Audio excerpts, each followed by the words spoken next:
오늘 하나님께서 우리에게 주시는 말씀은 로마서 8장 28절 한 절 말씀입니다. 우리가 알거니와 하나님을 사랑하는 자 곧 그의 뜻대로 부르심을 입은 자들에게는 모든 것이 합력하여 선을 이루느니라. 오늘은 일본의 한 권투 선수 이야기로 말씀을 시작합니다. 이 권투 선수의 이름은 고구치 마사유키라는 사람입니다. 나이는 30. 사실 나이 30이면 은퇴를 생각할 나이거든요. 하지만 이 친구는 꿈을 이루기 위해서 직장을 다니면서 꾸준히 운동을 했더랬습니다. 그러다 어느 날 한 가지 큰 사건이 벌어지게 됩니다. 그것은 권투 시합 중에 실격패를 당하고 말았어요. 아니, 승부 조작을 한 것도 아니고 반칙을 한 것도 아닌데 왜 이 사람이 떨어졌는가, 실격패를 당했는가? 바로 가발을 쓰고 권투 경기를 했기 때문이에요. 원래 권투 경기 규칙상 신발, 트렁크 팬티, 그 다음에 앞에 그 낭심 보호대, 이거 외에는 아무것도 착용을 못하게 돼 있거든요. 근데 이 친구는 안타깝게도 20살 때부터 대머리가 되는 바람에 그게 부끄러워가지고 가발을 착용하고 다녔던 거예요. 그리고 머리 훌러덩 벗겨진 채로 이 권투 경기 하기가 부끄러우니까 가발을 썼는데 그게 그렇게 문제가 될지 몰랐던 겁니다. 안타까운 사실은 권투 경기를 하다가 상대방 주먹에 얼굴을 맞아가지고 팍 맞았는데 가발이 휙 날아가 버렸어요. 그 장면이 전국에 생중계가 된 거예요. 당연히 난리가 났죠. 야, 그 경기 봤냐? 대머리 권투 선수 가발 날아가는 거 진짜 웃기던데, 이러면서 사람들에게 막 입방아에 오르내리기 시작했던 거예요. 그렇게 그는 경기에서 가발 착용으로 실격패를 당했고 하루아침에 국민 대머리가 되었습니다. 설상가상으로 그동안 다니고 있던 직장에서도 쫓겨나고 말았지요. 젊은 사람이 대머리라는 것도 참 서러운 일인데 가발 때문에 모든 것이 다 무너져 내렸으니 얼마나 속상했겠습니까? 그런데요, 얼마 후에 엄청난 반전이 일어나게 됩니다. 이 남자의 경기가 화제가 되면서 온갖 TV 프로그램에서 이 사람을 섭외하려고 그러는 거예요. 그때 그 경기 어땠습니까? 어떻게 하다가 가발을 쓰게 됐어요? 이런 사람들이 막 TV 예능 프로그램에 막 초대를 하는 거예요. 심지어 가발 회사에서 우리 회사 광고 모델 좀 해라. 그 다음에 발모제 회사에서 우리 광고 모델 해라. 그래가지고 큰 돈을 벌게 됐어요. 그렇게 돈 걱정 안 하고 권투에만 전념을 하다 보니까 무명 선수에서 일본 세계 랭킹 12위에 12위까지 오르게 됩니다. 이 사람이. 그뿐입니까? 발모제 광고 찍으면서요, 하도 발모제를 많이 바르다 보니까 진짜 머리카락이 나버린 거예요. 그래서 미인 대회 출신 여자랑 결혼도 했대요. 가발 때문에 모든 걸 날려버렸는데 오히려 모든 것을 얻게 됐다는 거죠. 우리는 이것을 가리켜서 전화위복이다, 이런 말을 씁니다. 구를 전자에 재앙화자, 할위자에 복복자, 재앙이 굴러가지고 복이 됐다, 이런 말이에요. 이야기 하나 더 해드릴까요? 여러분, 그 유한양행이라고 아시죠? 우리나라의 그 제약회사 중에 유한양행이라고 있어요. 걸렸구나 생각되면 콘택 600. 오, 아시네요. 손발 튼데 안티프라민, 빈대 타박상에도 안티프라민, 살균 표백 악취 제거에 유한낙스, 그것도 유한양행 거라니까. 근데 이 유한양행을 창업한 고 유일한 박사님은 원래 독실한 기독교 신자였습니다. 근데 이분이 이 유한양행을 창업하기 전에 이런 일이 있었어요. 1920년대에 유한양행을 만들기 전에 미국에서 장사를 했는데, 무슨 장사를 했느냐? 숙주나물 장사를 했어요. 이 숙주나물이 값도 싸고 영양가도 높으니까 미국 아들이, 서양 아들이 좀 잘 먹겠다, 이래가지고 숙주나물 장사를 했는데 장사가 안 되는 거예요. 왜냐하면 이 숙주라는 게 파란 눈 아들이 이게 무슨 음식이고 이러면서 손도 안 대니까 장사가 되겠습니까? 아이고 이제 망했다, 그냥 포기할까 생각을 하던 중에 그만 한번 큰 교통사고가 나게 되지요. 숙주나무를 배달하던 트럭이 그만 상가 건물을 쾅 하고 박아가지고는 트럭이 뒤집히고 그 교통 일대 뉴욕 시내의 그 번잡한 도시에 온통 숙주나물이 바닥에 막 다 뒹굴러 다니는 거예요. 그 바람에 교통이 마비되고 연일 라디오에서 뉴스에서 신문에서 막 속보를 냅니다. 교통사고가 났다면서 뭐 이상한 음식이 막 길바닥에 쏟아져 있다 이러면서 신문에 막 대서특필이 된 거예요.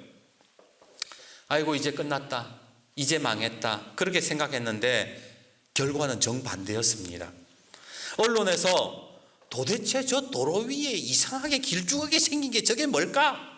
저 식물이 뭐냐? 사람들이 관심을 갖게 되면서 그 숙주나물이 고기만 먹는 서양 아들한테는 그렇게 좋다, 이렇게 막 광고가 되면서 숙주나물이 막 불티나게 팔리기 시작하는 거예요. 그렇게 유일한 박사는 미국에서 엄청난 돈을 벌게 되었고, 그 돈을 가지고 와서 우리 한국에 유한양행이라는 제약회사를 만들게 되었던 거예요.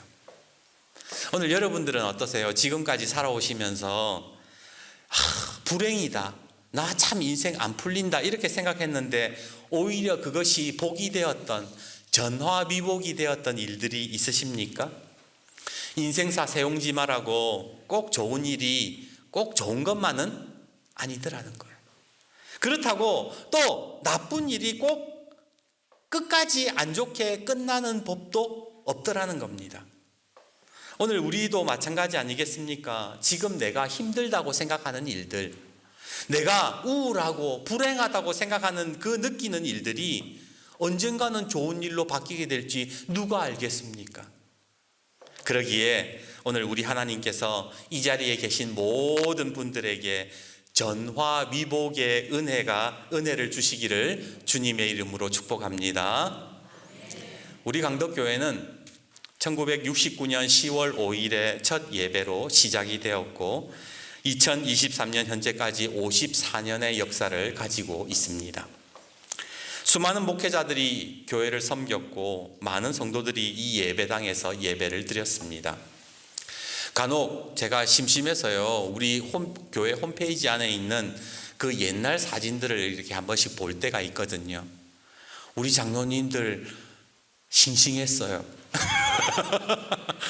우리 장로님들 피부가 탱탱했어. 그때만 해도 우리 장로님 권사님 머리 다 까맸어요. 해수욕장 놀러 가서 찍은 사진들을 보면요, 전부 다 해맑게 물에서 놀고 있는 그런 모습도 있고요. 예전에 여기 강 밑 여기에 지금은 무슨 DMZ 저기처럼 다 못 들어가게 돼 있지만 옛날에는 그 밑에 내려가서 불도 피우고 기도회도 하고 그렇게 한 모습들이 있더라고요. 근데 그것은 한 장면이잖아요. 사진은 한 장면이잖아요. 제가 그 사진을 보면서 그 사진의 한 장면이 행복해 보이지만 인생 전체가 행복했을 것 같지는 않아요. 분명히 우리 장로님, 권사님, 집사님들 다 눈물 나는 일도 있었을 거고요. 어렵고 답답한 일도 있었을 거예요. 여러분도 아시다시피 우리는 분열의 아픔도 겪었고 고건일 목사님이 젊은 나이에 하나님의 부르심을 받았습니다. 함께 신앙했던 성도들과 아쉬운 이별도 했어요. 54년의 기간 동안 모든 것이 행복했고 모든 것이 좋았던 것은 아니었습니다.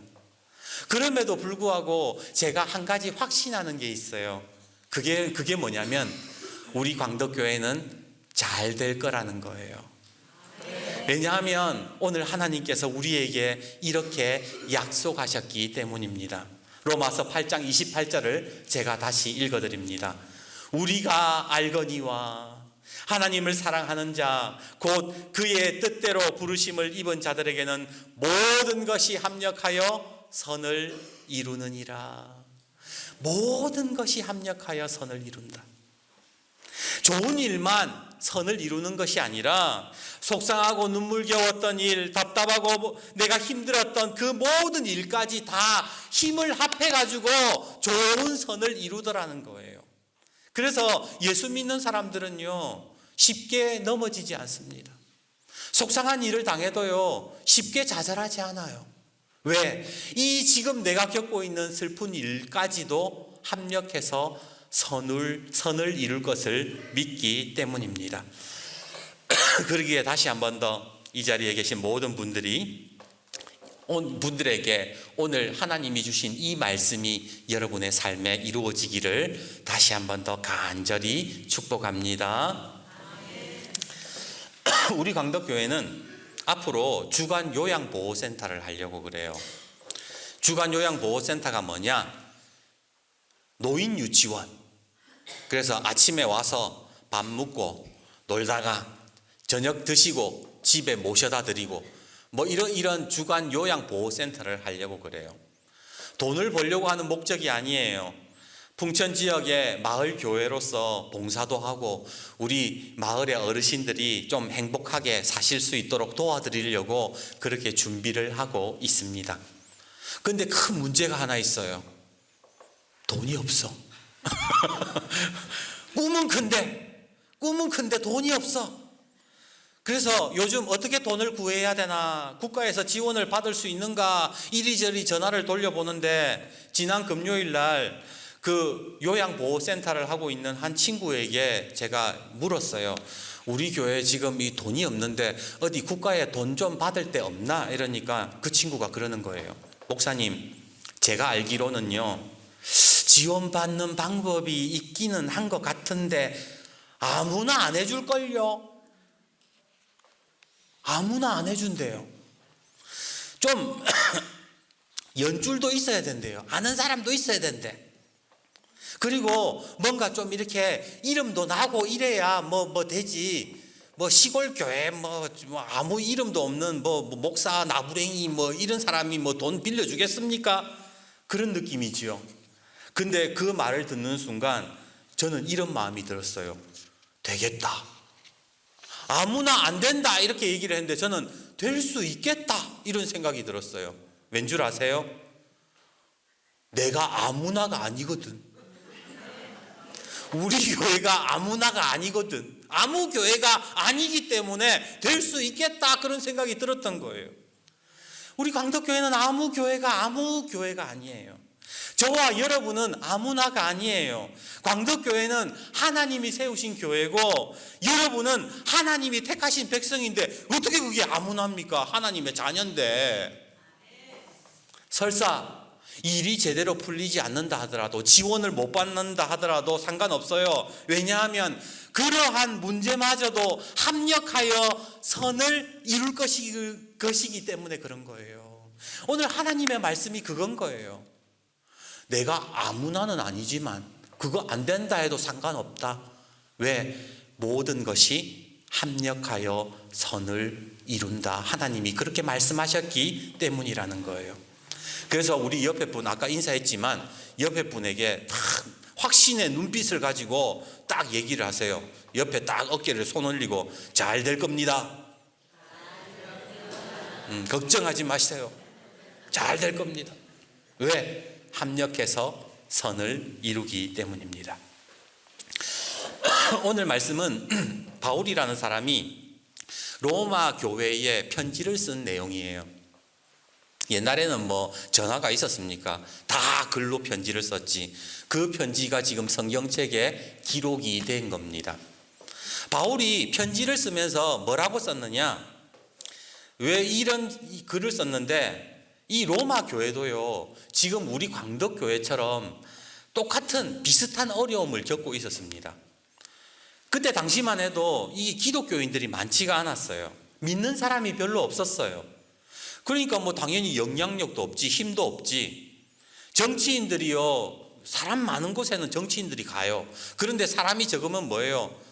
우습게 보잖아요. 마찬가지로 이때 당시에 이상한 종교 집단으로 오해받고 기독교가 힘이 없으니까 뭐 재정도 뭐 없고 뭐 힘도 없고 차라리 해코지를 안 당하면 다행이라 말할 정도로 신앙생활이 어려웠어요. 그렇다고 뭐 예수 믿어가지고 뭐 갑자기 사람이 부자가 되거나 갑자기 뭐 병이 났거나 이런 일도 안 일어나. 그러니까 내세울 게 없는 거지요. 그때 이 사도 바울이요 편지를 쓰면서 뭐라고 썼느냐, 8장의 내용을 보면 이래요. 하나님이 여러분들을 얼마나 사랑하는지 모르세요? 하나님이 당신의 외아들 예수 그리스도를 십자가에 못 박히게 하면서까지 여러분들을 사랑하셨어요. 그 사랑을 아는 사람은요 두려움이 별로 없습니다. 지금 여러분들이 겪고 있는 어려움과 고난은 아무것도 아니에요. 왜냐하면 나중에 그것이 우리에게 큰 영광으로 다가올 것이기 때문입니다. 그러면서 오늘 한 가지 말을 덧붙인 게 로마서 8장 28절이라는 거예요. 우리가 알거니와 하나님을 사랑하는 자 곧 그의 뜻대로 부르심을 입은 자들에게는 모든 것이 합력하여 선을 이루느니라. 당신들이 지금 힘들어하고 있는 이 일도 나중에는 잘 되는 하나님의 선으로 가게 될 거야. 잘 될 거야. 걱정하지 마. 바울이 그렇게 편지를 썼던 겁니다. 참 위로가 되지 않습니까? 재미있는 사실은요, 성경에 보면 태어날 때부터 금수저 물고 태어난 아들이 있어. 태어날 때부터 부자, 태어날 때부터 잘생김, 태어날 때부터 뭐 쭉 잘 나가는 그런 사람들의 이야기가 있고, 처음부터 지질이 궁상에다가 고통과 절망을 경험하다가 나중에 복받은 사람들의 이야기가 나오거든요. 인생이 달라요, 다. 성경에 나오는 사람들의 인생도. 그런데 신기하게도 성경을 보면요, 금수저 물고 태어난 아들은 결과가 별로 안 좋아. 마지막에 꼭 뭐 문제를 일으키거나 사고를 쳐가지고 하나님한테 버림받는 이야기들이 많아요. 그런데 반대로 맨 땅에 헤딩하고 눈물 흘리고 막 힘들었던 인생들은요 결말이 아름다워요. 나중이 잘 돼요. 왜 그런가? 바로 고통과 어려움이 주는 교훈을 배울 수 있기 때문에 그런 거예요. 옛날 어른들이 그랬잖아요. 야, 젊어서 고생은 사서도 한다. 그런 말 하잖아요. 왜 그렇게 말합니까? 칼에 베어본 사람은요 칼의 무서움을 알아요. 칼을 조심하게 다루어요. 불에 베어본 사람은 불이 얼마나 무서운지 알기에 조심스럽게 대하잖아요. 마찬가지로 인생의 고통과 어려움을 일찍 경험해본 사람들은 하나뿐인 인생 속에서 더 조심스럽고 더 제대로 살려고 노력을 하더라는 겁니다. 이런 의미에서 볼 때 지금 내가 겪고 있는 어려움, 내가 겪고 있는 힘든 그런 상황들은 의미 없는 게 아니에요. 앞으로 더 잘 살고 하나님 앞에서 온전하게 살 수 있는 자양분이 되더라는 겁니다. 그러기에 너무 실망하지 마세요. 너무 괴로워하지 마세요. 왜냐하면 이 모든 것들이 하나님의 뜻 가운데에 부르심을 입은 자들에게는 합력하여 선을 이룰 것이기 때문입니다. 예전에도 한번 말씀드린 적이 있지만 우리 한 대안학교에서 학생들에게 특별한 상을 주어가지고 좀 이슈가 된 적이 있어요.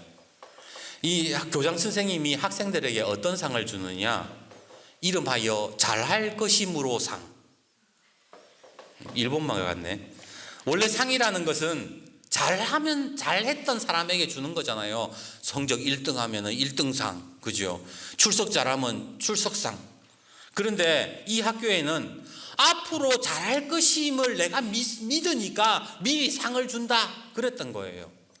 그래서 아침 조례 시간에 교장 선생님이 아이들에게 불러서 상을 줍니다. 상장 2007-1 홍길동 위 학생은 앞으로 출석을 잘할 것이므로 이 상을 수여함. 쥐는 출석을 잘한 적이 한 번도 없는데 갑자기 교장 선생님이 나오라 그래가지고 앞으로 출석을 잘할 것이므로 상을 준다 그러니까 아들이 당황하잖아요. 상장 2007-2 신신의 학생은 앞으로 더 공부를 열심히 할 것이므로 이 상을 수여함. 공부 꼴등했는데 공부 꼴등했는데 교장 선생님이 나와가지고 앞으로 공부를 잘할 것이므로 이 상을 수여한다 그랬던 거예요. 그러면서 이 상을 막 남발하는데 앞으로 청소를 잘할 것이므로 상, 친구들을 잘 도와주실 것이므로 상, 하여튼 뭐 기타 등등 뭐 상을 막 줘요. 처음에는 애들이요, 뭐야 이게 종이 쪼가리 뭐 이런 거 가지고 자꾸 주고 뭐 하지도 않았는데 무시했어요. 근데 이 상을 받고 나서 시간이 지나면서 애들이 점점 달라지더래요. 학교에서 학교 잘 안 나오던 애들이요, 그 상 받고 나서 학교 열심히 나와요. 마음대로 행동하던 아이들이 학교의 규칙을 따르고 공부 안 하던 애들이 공부를 하더라는 거예요. 그래서 저는요, 줄 수 있으면 우리 오늘 오신 마을 여러분들께 상 하나 주고 싶어요. 앞으로 교회 잘 나올 것이므로 상. 우리 성도님들에게도, 우리 장로님들에게도 상 드리고 싶어요. 모든 성도들에게 믿음의 본을 더 잘 보일 것이므로 이 상을 수여함. 우리 권사님들 성도들을 더 사랑하고 열심으로 봉사할 것이므로 이 상을 수여함. 아무개 성도는 고난과 어려움을 잘 이겨내고 믿음을 잘 지킬 것이므로 이 상을 수여함. 저는 우리 교회에 어렵고 힘든 과정을 겪고 있는 성도들에게 꼭 이 상을 드리고 싶어요. 잘 이겨내실 거예요. 잘 될 겁니다. 그리고 우리 광덕교회 모든 성도들이 이 상을 받았으면 좋겠습니다. 우리 광덕교회는 잘 될 것입니다. 이제 설교를 마치려고 그래요. 설교 길면 힘들잖아요. 오늘 짧게 할게요. 일본 사람 이야기로 시작했으니, 제가 일본을 그렇게 좋아하지는 않지만 일본 사람 이야기로 시작했으니 일본 한 기업 이야기를 하고 마치겠습니다. 일본에는 된장 공장이 1600개 이상이 있대요. 우리도 된장 좋아하지만 가네들도 된장 되게 좋아하거든요. 특히 교토라는 지방이 있는데 이 유명한 된장 공장이 엄청 많아요. 왜 이 된장 공장이 많으냐면 교토라는 곳이 지금 일본의 수도가 어디예요? 도쿄죠. 근데 옛날의 수도, 일본 옛날 수도는 도쿄가 아니라 교토였거든요. 그래서 사람들이 많다 보니까 당연히 된장 공장도 많았던 것이지요. 그런데 문제가 생겼어요. 이 혼다 된장이라는 곳이 된장 만드는 이 회사에서는 최고였는데 이 큰 어려움을 겪게 됩니다. 이유가 뭐냐면 수도가 이전한 거예요. 교토에서 도쿄로 수도를 이전한다 그러니까 사람들이 난리가 났죠. 거기에 관공서부터 시작해서 아파트부터 시작해서 막 다 안 가겠습니까? 사람들이 떠나가면요 안 팔려요, 된장이.